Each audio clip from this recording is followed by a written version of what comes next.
All right, welcome back to StudyBall, our second video after the first week of the NFL season. We looked at Josh Allen and his great performance earlier in the week. Now we're going to look at a guy that was great last year, led his team to the Super Bowl, but didn't have a great performance in week one, and that's Joe Burrow.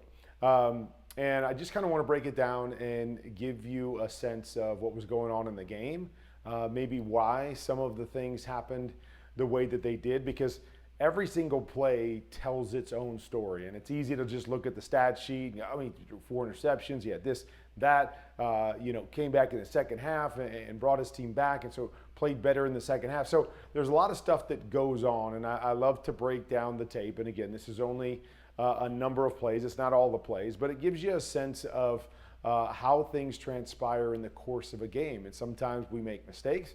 Sometimes it's really, really good defense. Sometimes the play design puts us in a bind as a quarterback, and we make mistakes based on trying to make a play work when it doesn't really have the best answers for us. And so I just thought, as I was breaking down the tape, that there was a lot of really good things to look at, and young guys, coaches can learn from it. Joe, I'm sure he scrutinized the tape, but little things that he knows he could do different, and that's what I love to do with the study ball, is take those great players that have good performances or not so good performances and take a look at what transpired in the course of the game.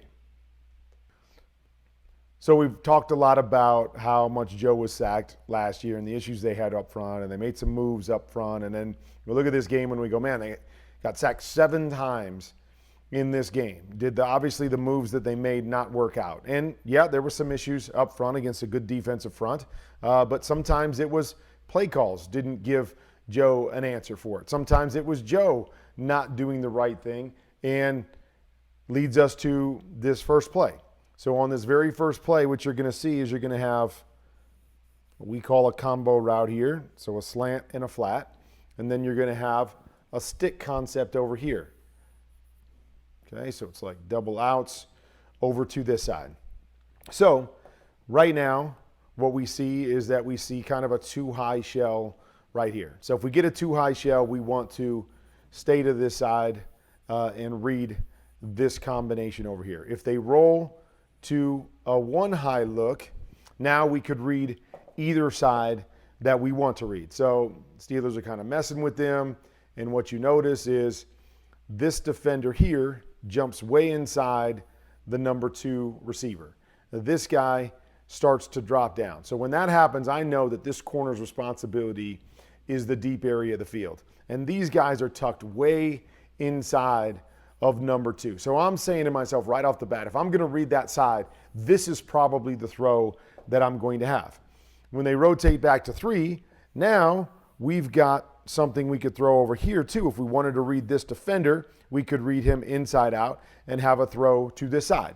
So we've got options on either side. But you'll notice Joe looks to his right-hand side. Okay, looks to his right-hand side. And again, see these 2 defenders.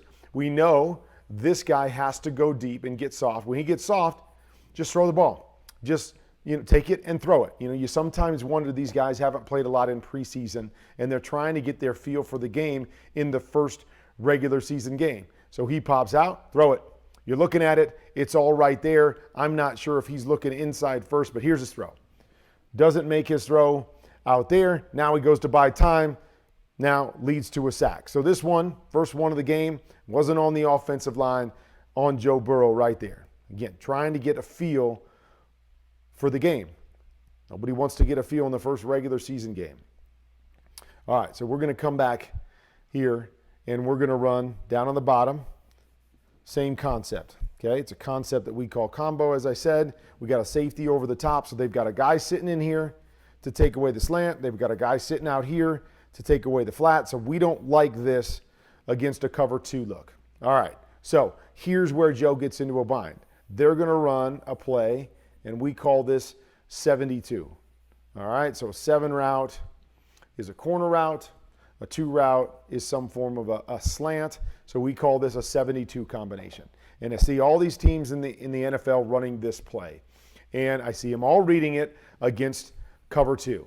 hate this play against cover 2, but I see everybody reading it in cover 2. Here's the problem, is that we're running this on the outside. So if we run that, this guy should be sitting there in cover 2 to cover that every single time. And then with that, when we run this, we've got a safety over the top and a corner that's freed up to fall underneath that corner route. So we're not doing anything to engage the corner and pull him up so we can throw the corner route over the top. Now, what everybody seems to think is that, well, we're going to go in here and we're going to engage that corner and we're going to run inside and he's going to chase us inside. And amazingly enough, it happens a lot in the NFL, even at the highest level. It happens a lot. Even though his responsibility is a flat, he gets engaged and he chases that. But what if he doesn't? And that's what I always ask when we put in a play concept. What if he doesn't, coach? What if the corner doesn't engage and doesn't fall off? Now, what am I going to do? You didn't give me anything for cover 2 over to this side. This, you say, is my cover 2 beater. What if they play it right? This guy sits. What if they play? What do you want me to do? And this is where sometimes quarterbacks get put in a bind. So again, you see it right here. There it is. He takes a step in. Okay, we're going to get this. He's going to chase. Whoop. Nope. I'm going to go do exactly what I'm supposed to do. Okay? So Joe's reading that, and he's trying to get that engagement right there. And so now, as he's looking at the corner, he knows that that's really his only throw in cover 2 because he's expecting this guy to be underneath, and he can't read all that at one time, even though this looks like it might come open. So here's what happens, is he goes to throw it, and he feels this guy falling off, so he tries to jam it in there and throw it inside of that corner because the corner's trying to bait him into throwing it. By throwing it inside and trying to jam it in there, what happens? Now, we beat the safety to the outside, but the throw comes back to the inside. See it? He's trying to beat him, and it leaves the throw inside. Now the safety's in a position to go and steal it, and this turns into a pick 6. So, mistake by Joe? Yes, it was a mistake by Joe. But he's forced to have to try to make a great play out of a play design that's not great against cover 2. So, coaches, you always got to make sure that you have answers for your quarterback. You don't have answers, they're going to try to come up with answers, and that was Joe trying to come up with an answer against a coverage that didn't play out like we hoped it would play out, and it turns into an interception. Okay, so Steelers do a good job at disguising a lot of different things, okay, but ultimately at the end of the day, boom, we're going back to cover 2. We're going back to cover 2. Anytime we get cover 2, first thing we always want to look at is the middle of the field. That's a weakness of the defense. If we've got a guy running down the middle of the field, we want to look down the middle of the field. See it right here. Backer stays there. Ooh, missed an opportunity right there to get the big one up over the top. Missed that opportunity. Then you come from there to here. Another one. Now he's starting to move his feet, starting to get uncomfortable in the pocket already. Is this another sign of not playing in preseason? You start to get a little bit uncomfortable, a little bit uncomfortable. See his feet. His feet are going sideways. Can't make any throws when your feet are going sideways. So doesn't have an opportunity to make this, even though the pocket's actually not too bad right here, but getting a little impatient in the pocket. Now, good job on the move, right? Get a little more comfortable out on the move. Not worried about the bodies around you. Nice throw up over the top to Jamar for a nice gain, but missed an opportunity. Okay, so he memory banks that, which quarterbacks need to do. Oh, somebody told me, somebody showed me on the sideline, whatever may have happened. So now here we go, and we see kind of a funky look here, but we know Steelers are doing is they're double teaming Jamar Chase quite a bit with Minkah Fitzpatrick right here. And so now we've got another shot down the middle. Now this time we don't even have a safety to that side. They drop the safety down and they put this guy outside. So we got the middle of the field wide open. Good job by Joe to see it, recognize it, right? Comes back, sees that hole in the middle. He's going to take the shot, okay? And you look at this, and yeah, maybe it's a touch behind him, but the right read, a pretty good throw. This is just a phenomenal defensive play to cut that off with bad leverage and make an interception right there. Just a phenomenal play right there on the interception. So it just goes to show that this is a game of inches, right? Good decision, and the ball was not a bad ball, would have been easily completed if the defenders weren't there, yet defender comes from the outside, makes a break on it, does a great job getting his hands on it and making a catch. And now instead of looking at a 30-yard play, we're looking at an interception. Credit to the defense. Wasn't an awful play by Joe, but just credit to the defense. Okay. All right, so here's another one. See it happen again. Here they go, rotating back to cover 2. This is one of the favorite coverages of the Steelers. They like to drop Minkah Fitzpatrick down here to rob the middle of the field. He doesn't really like to go back. He wants to come down and rob almost like a Mike linebacker. Here we go once again. Down the middle of the field.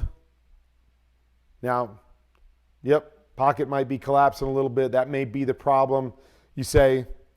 But want to see that coming down there. Another missed opportunity.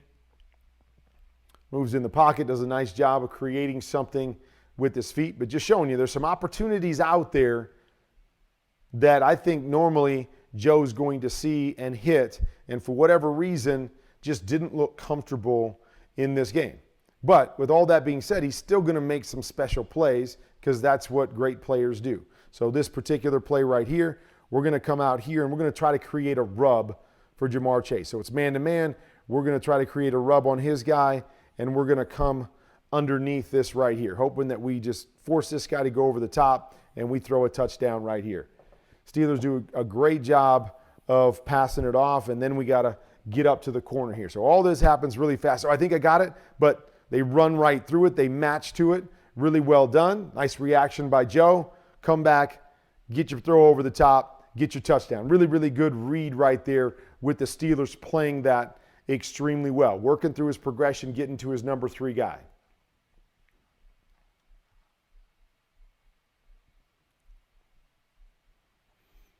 All right. Like this right here, okay? So we get the cover 2. Once again, we've got basically an all-go concept right here. Knows he's got a free play because they jumped off sides. So I'm going to take my shot. What are we looking at here? We're looking at the start, the Mike linebacker. Mike linebacker opens to this side. So now I'm going to work this safety over here. If the Mike linebacker opened his hips and eyes to that side, we would work the safety over here. So good job by Joe. Get the Mike linebacker in Tampa 2 to turn that way. Boom. There's your shot. Right down the middle of the field off that Mike linebacker. Goes down and gets it. Nice chunk play, taking advantage of that defensive offsides.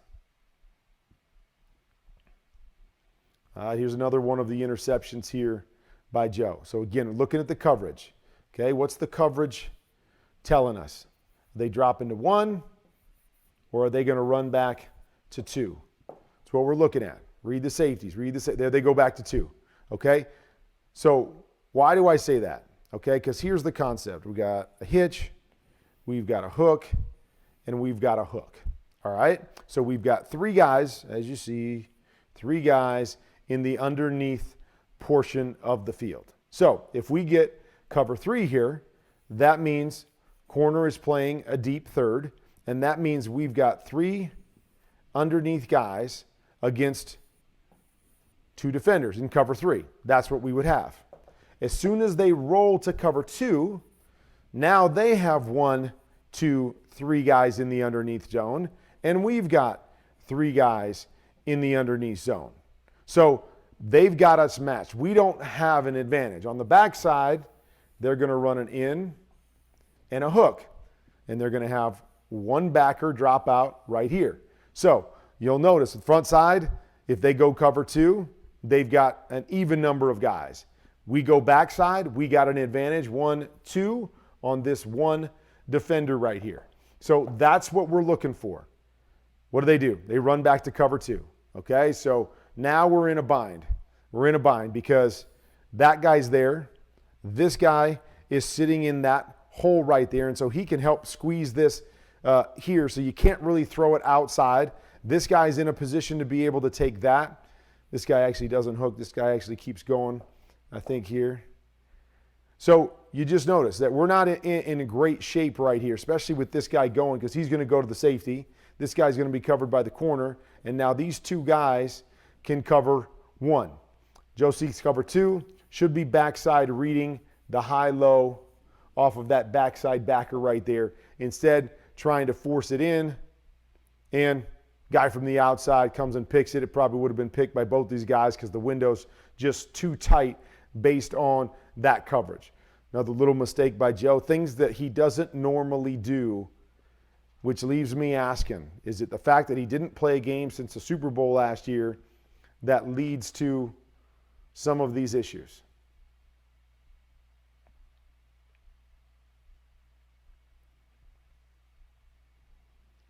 Okay, here's another one right here. Okay, so we've got this all-go concept again. Okay, and it's a little bit later in the half, and so, trying to move the ball down, I get it, but I always like guys to be aggressive. So again, we're going to rotate over to this side and then drop down here. So there's nobody in this area of the field right here. So would love to see Joe, as he sees this rotation, to take a shot. Take a shot. With the depth of these guys, everybody going, take a shot down here. Stay aggressive and not just settle for the check down. Again, 2-minute mode. Sometimes you get quarterbacks that will do that and they want to play more conservative. They just want to move the football down and get a field goal. I understand that, but I don't like quarterbacks changing their mentality. I like them to always think, be aggressive, and then check it down when the play says check it down. Don't just get in your mind that you're going to check it down. Okay, really like this one right here. Okay, so we've got that same combo play to this side. Notice Minka's dropping down again. Does a great job here of holding his eyes there to bring Minka this side and then drilling this slant in backside. Boom. Love it. Right?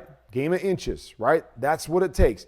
Him looking that direction to keep Minka going that way instead of coming straight down is the difference between a nice little gain right here, splitting those two defenders, and what could be another interception. Really well done. Good job seeing the rotation, understanding what he's got on a particular play.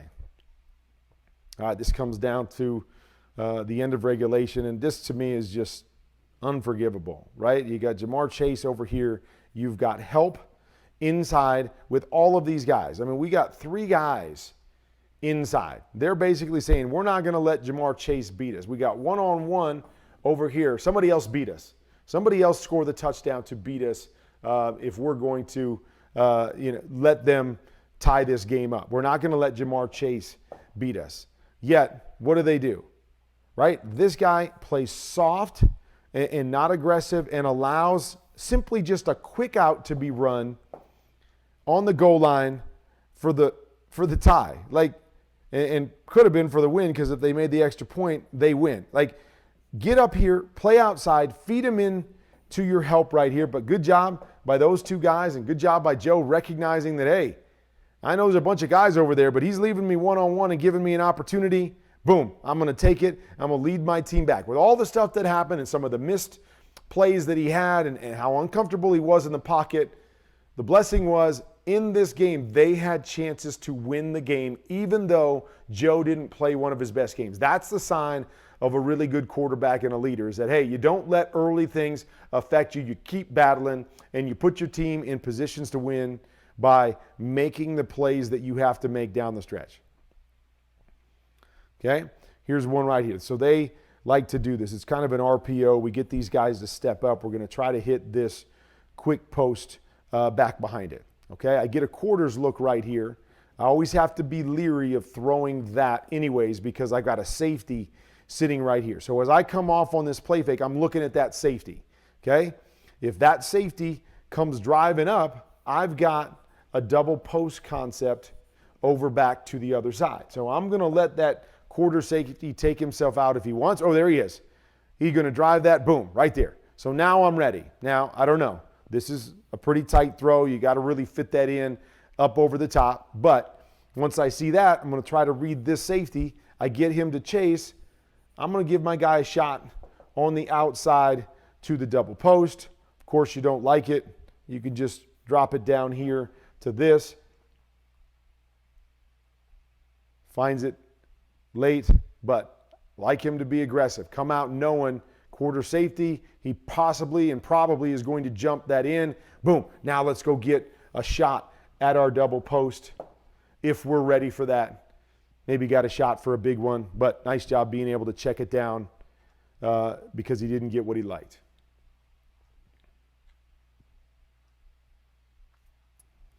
All right.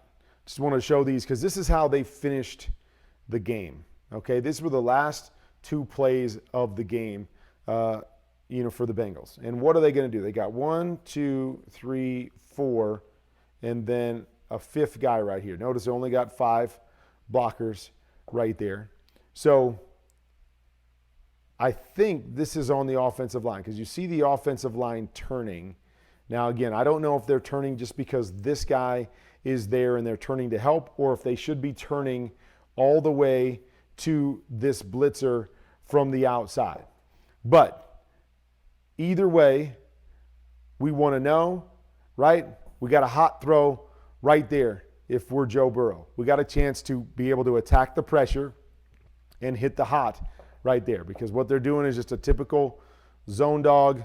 They're going to come here and they're going to pop that guy out. And sometimes we can get lulled to sleep as quarterbacks going, oh, the pass rusher's right there. There's nobody in this soft zone. We always got to be ready to see the transition of a defense and realize there's probably a reason that there's a big hole right there. They're going to use somebody to cover it. In this case, we're going to drop a defensive end to cover it. So Joe understands the pressure's coming here. You see him. He looks at it, and he starts to fade that way. Is it because he didn't think they were going to block him? Is it because he knows he's hot?